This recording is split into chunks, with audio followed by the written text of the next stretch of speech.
qui est au Conseil d'État, nous, avec Chugri. C'est celui qui est au Conseil d'État.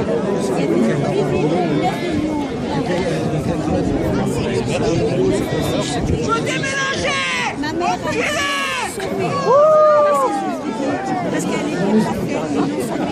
Mesdames, Messieurs, s'il vous plaît.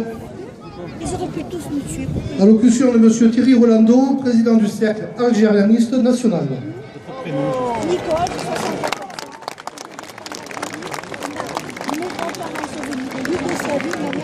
Mon cher Robert, maire de Béziers, vous pouvez applaudir encore aujourd'hui pour son action.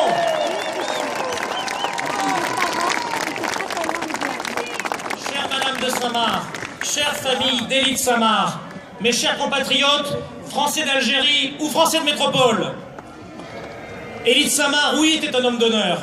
Il était un homme d'honneur parce qu'il a toujours partagé notre douleur, les souffrances des pieds noirs et des harkis. Et vous me permettrez en quelques lignes de vous lire un mot qu'il adressait justement aux Français d'Algérie, harkis et pieds noirs confondus, il y a quelque temps avant sa disparition. Nous sommes et devons rester d'inébranlables témoins. Les témoins sont le sel d'un pays, de près ils brûlent la peau, car personne n'a envie de les entendre. Mais ils persistent, accrochés à leur mémoire. Ils possèdent la résistance des grains de sable. C'est l'immense responsabilité qui nous incombe. Éviter que nos enfants aient un jour les dents gâtées par les raisins verts de l'oubli. Écrire et raconter inlassablement pour expliquer. Ouvrir les portes à ceux qui refusent l'oubli et cherchent les traces du passé. Car le passé reste essentiel, non par nostalgie ou polémique, mais parce qu'il éclaire le présent, qui tient lui-même l'essentiel de l'avenir. Dans la suite des temps et la succession des hommes, il n'y a pas de destin isolé. Tout se tient. Il faut croire à la force du passé, au poids des morts, au sang et à la mémoire des hommes. En traçant ces quelques lignes, je pense à vous tous, nés en Algérie. Je pense à votre pays natal, dont vous avez été chassés. Je pense à ce ciel intarissable de force et de beauté, à ces nuits d'Afrique habitées d'une miraculeuse clarté, à cette terre brûlante et lumineuse, ardente et généreuse, mais déchirée par les passions des hommes, à cette terre où vous êtes nés, que vous avez fécondé, que vous avez aimé et que vous avez perdu. Et je voudrais rendre hommage à votre courage, malgré les secousses et les tempêtes, malgré les épreuves et les drames, malgré les maisons, les tombes et les horizons perdus, malgré les promesses trahies et les espérances fracassées, où vous avez toujours su pratiquer ce courage que vous avez considéré, au-delà des souffrances et des larmes, comme le compagnon de l'espérance. Qu'honneur vous soit rendu, je vous embrasse tous, qu'honneur vous soit rendu, Élie de Samar.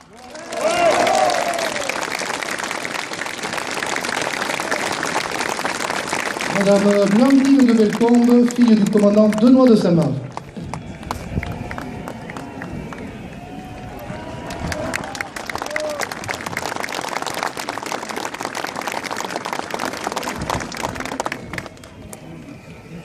À vous tous qui êtes ici, je voudrais dire merci. Merci d'être là, de vous être déplacés, pour certains, au prix d'un long voyage fatigant. Merci d'être venus honorer la mémoire d'un grand soldat et par là même défendre l'honneur d'un combattant. Merci, monsieur le maire.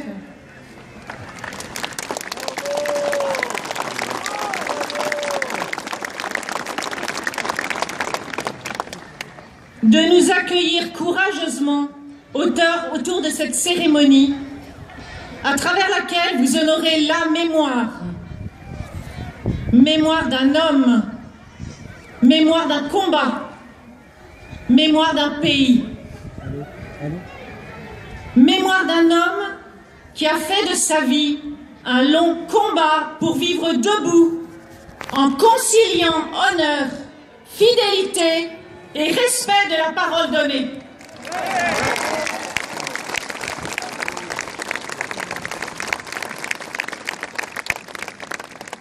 Mémoire d'un jeune garçon humilié qui a vu déferler l'ennemi à travers les rues de Bordeaux, assistant impuissant à la débâcle de mai 40. Mémoire d'un jeune homme qui entra à 19 ans dans la résistance, bravache et courageux, se jouant des écueils, se lançant à corps perdu dans cet étrange jeu insolite et secret, et pourtant si dangereux.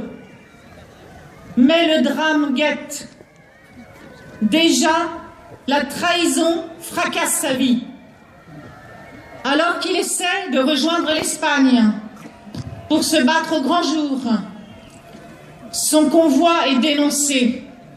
Il a 19 ans. Mémoire d'un déporté, plongé dans l'enfer concentrationnaire, ce lieu de révélation de l'homme nu, de l'absolue vérité de l'être, une mutilation pour la vie. Mémoire d'un soldat, d'un engagement pour la France. Dans la Légion, il connaît cette fraternité de ceux qui sont dépouillés, anonymes, mais qui partagent les mêmes passions extrêmes, un idéal à leur mesure, et cette audace en face de la mort. Mémoire d'un engagement, de longues années en Indochine, où il a à nouveau rendez-vous avec la trahison, qu'on lui fait porter cette fois-ci. Je cite, « Dans notre lutte contre le Viet Minh, nous avons offert notre protection aux villages environnants. Ils l'avaient accepté. Ils avaient servi de relais. Et après notre départ, la mort les attendait. Les ordres étaient formels. Nous ne pouvions organiser leur départ. Nous les avons abandonnés en 2 heures. Faut-il raconter les hameaux rasés, incendiés, les massacres, les assassinats? Ils ont été assassinés à cause de nous. Sachez-le, c'était un crime. Un abandon qui le hantera toute sa vie, peuplant ses nuits de cauchemar. Son rêve d'harmonie entre l'Orient et l'Occident se fêle profondément. Qui n'a pas compris l'impact de cette blessure jaune ne peut comprendre son choix au moment du putsch d'Alger. Mémoire d'un pays qui se déchire en Algérie. On présentait cette guerre comme le soulèvement de tout un peuple contre une domination étrangère et un colonialisme oppresseur. La vérité lui est apparue autrement. L'armée n'était pas en Algérie pour défendre le grand colonna, mais pour y promouvoir un nouvel ordre de progrès et de justice. L'armée française souhaitait une évolution avec la France et non pas contre la France. C'est devenu un combat où la population civile devint le champ de bataille et où l'armée a été chargée du maintien de l'ordre civil. Malgré tout, la guerre est gagnée sur le terrain. Mais le gouvernement en a décidé autrement. De nouveau, la perspective d'une trahison sur ordre se dessine. De Gaulle a eu un double langage.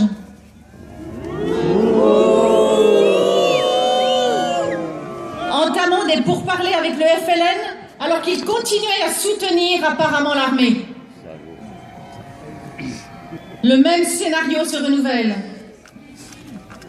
Il va falloir que l'armée se replie et abandonne ceux qui lui avaient fait confiance, qu'il l'abandonne au massacre. Monsieur le Président, on peut tout demander à un soldat, même de mourir, c'est son métier, mais pas de se parjurer.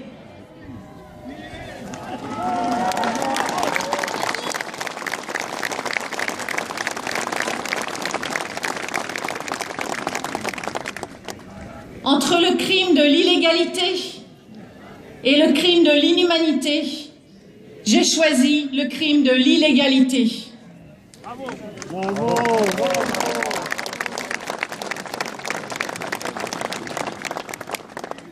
En quelques heures, cet officier légaliste est devenu un officier rebelle, passible d'une balle dans la peau dans les fossés de Vincennes, pour l'honneur qu'il a préféré aux honneurs. Puis de mauvais accords ont été conclus, transformant une victoire en défaite honteuse, attisant les haines et vengeances, signant ainsi l'arrêt de mort de centaines de milliers de harkis, fidèles entre les fidèles.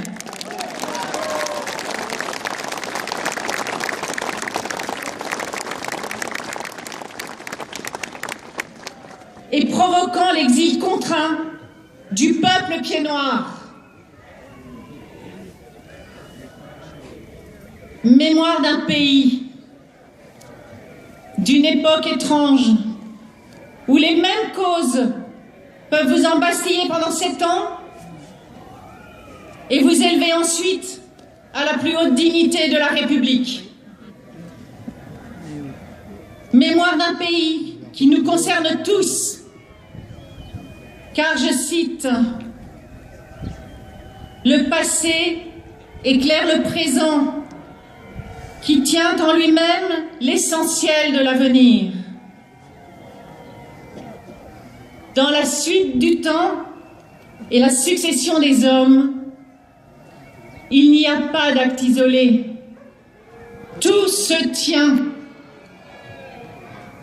Il faut croire à la force du passé, au poids des morts, au sang versé et à la mémoire des hommes. Que serait un homme sans mémoire? Il marcherait dans la nuit. Que serait un peuple sans mémoire? Il n'aurait pas d'avenir. Et les hommes de l'avenir, ceux qui forgeront l'avenir, seront ceux qui auront la plus vaste mémoire. Certains vont désormais habiter rue du commandant Élie de Saint-Marc. Mon père,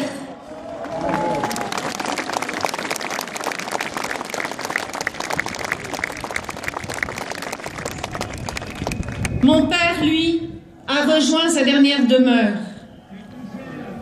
Il est rentré chez Dieu comme on rentre chez soi, sans bruit, dans le silence. Insensiblement, il a glissé d'un monde à l'autre. Et la mort l'a surpris dans le maquis de Provence, perdu dans le vieil argent des oliviers, absorbé par le chant du monde.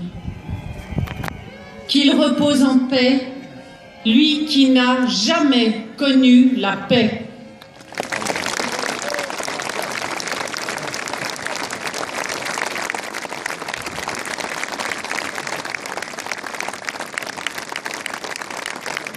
Lecture du texte Que dire à un jeune de 20 ans par Madame Aurélie de Saint-Marc, fille du commandant Benoît de Saint-Marc.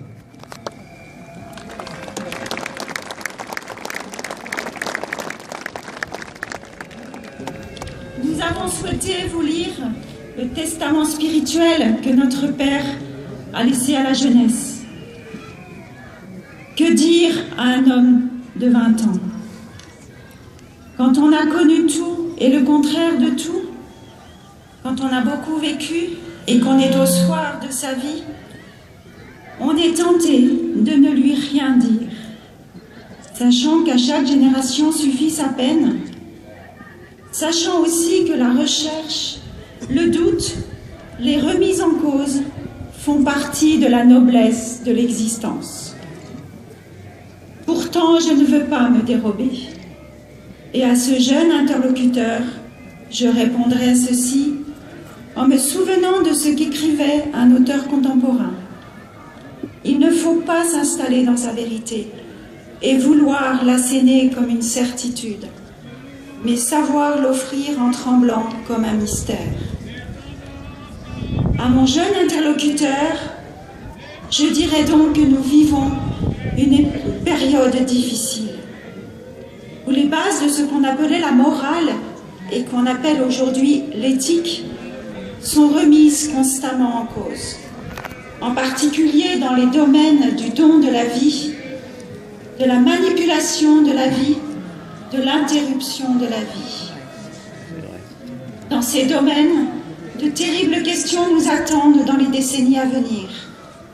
Oui, nous vivons une période difficile où l'individualisme systématique, le profit à n'importe quel prix, le matérialisme l'emporte sur les forces de l'esprit. Oui, nous vivons une période difficile où il est toujours question de droit et jamais de devoir, et où la responsabilité qui est l'once de tout destin tend à être occultée. Mais je dirais à mon jeune interlocuteur que malgré tout cela, il faut croire à la grandeur de l'aventure humaine. Il faut savoir jusqu'au dernier jour, jusqu'à la dernière heure, rouler son propre rocher. La vie est un combat. Le métier d'homme est un rude métier. Ceux qui vivent sont ceux qui se battent. Il faut savoir que rien n'est sûr, que rien n'est facile, que rien n'est donné, que rien n'est gratuit. Tout se conquiert, tout se mérite. Si rien n'est sacrifié, rien n'est obtenu. Je dirais à mon jeune interlocuteur que pour ma très modeste part, je crois que la vie est un don de Dieu et qu'il faut savoir découvrir, au-delà de ce qui apparaît comme l'absurdité du monde, une signification à notre existence. Je lui dirais qu'il faut savoir trouver, à travers les difficultés et les épreuves, cette générosité, cette noblesse, cette miraculeuse et mystérieuse beauté éparse à travers le monde. Qu'il faut savoir découvrir ces étoiles qui nous guident où nous sommes plongés au plus profond de la nuit et le tremblement sacré des choses invisibles. Je lui dirais que tout homme est une exception, qu'il a sa propre dignité et qu'il faut savoir respecter cette dignité. Je lui dirais qu'envers et contre tous, il faut croire à son pays et en son avenir.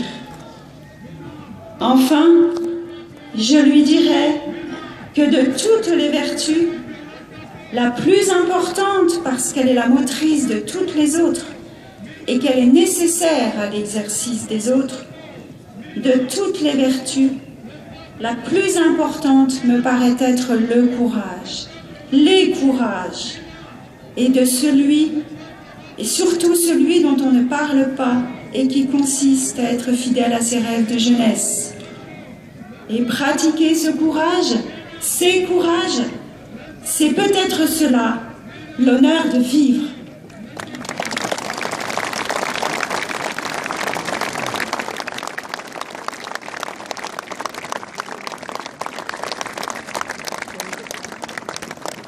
Diffusion du témoignage du commandant Denoy de Saint-Marc.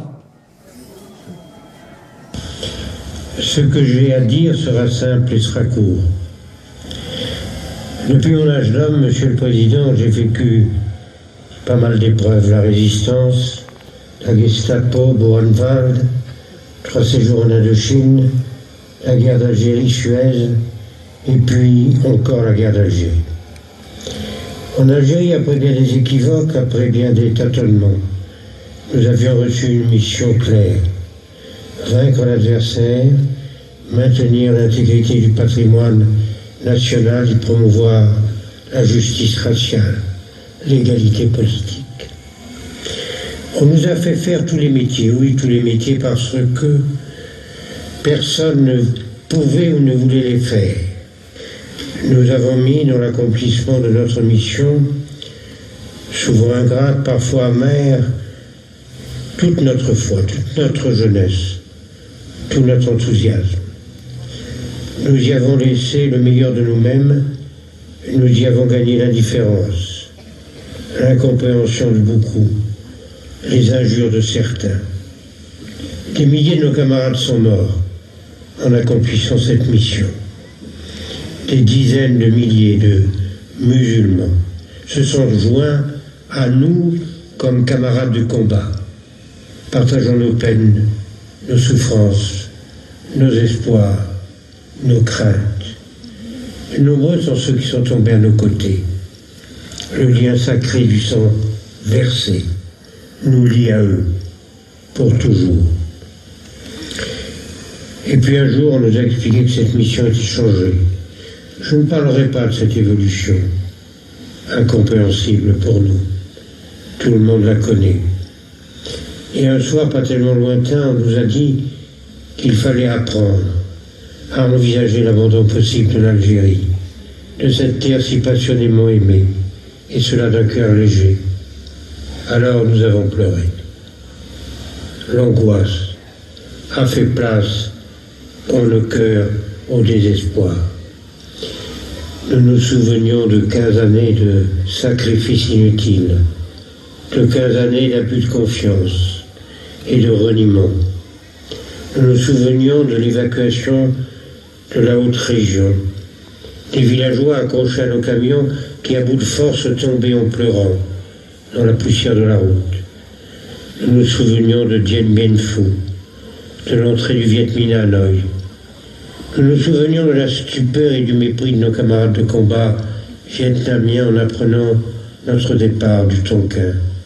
Nous nous souvenions des villages abandonnés par nous et dont les habitants avaient été massacrés. Nous nous souvenions des milliers de Tonkinois se jetant à la mer pour rejoindre les bateaux français. Nous pensions à toutes ces promesses solennelles faites sur cette terre d'Afrique. Nous pensions à tous ces hommes, à toutes ces femmes, à tous ces jeunes qui avaient choisi la France à cause de nous et qui, à cause de nous, risquaient chaque jour, à chaque instant, une mort affreuse. Nous pensions à ces inscriptions qui recouvrent les murs de tous ces villages et ces meshtas d'Algérie. L'armée vous protégera, l'armée restera. Nous pensions à notre honneur perdu.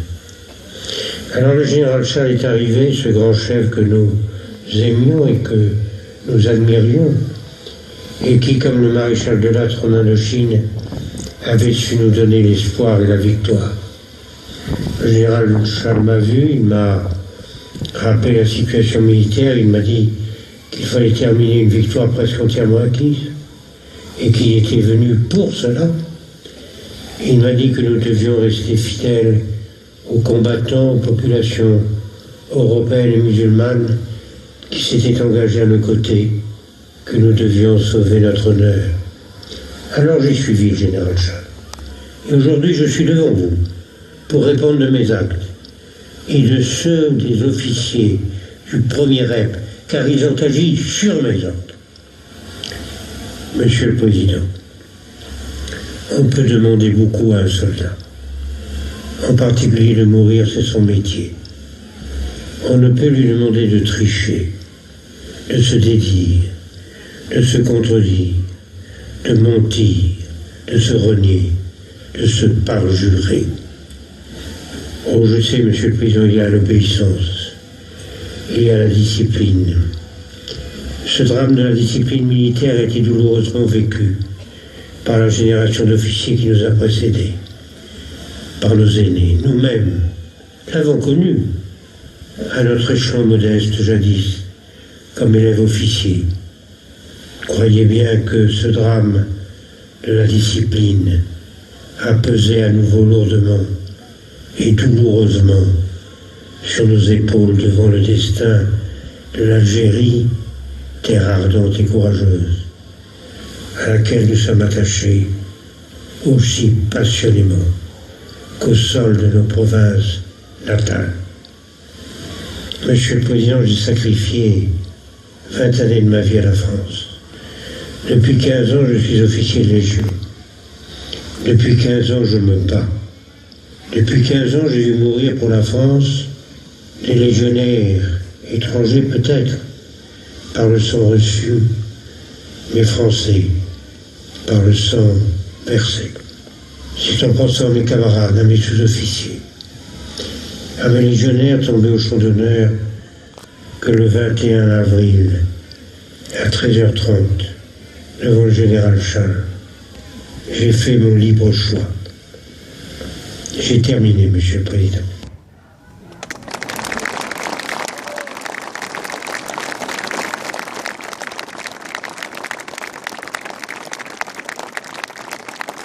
Le porte-drapeau, drapeau baudrier.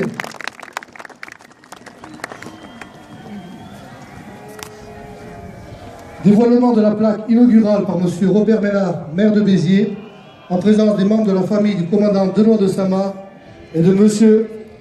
Thierry Rolando.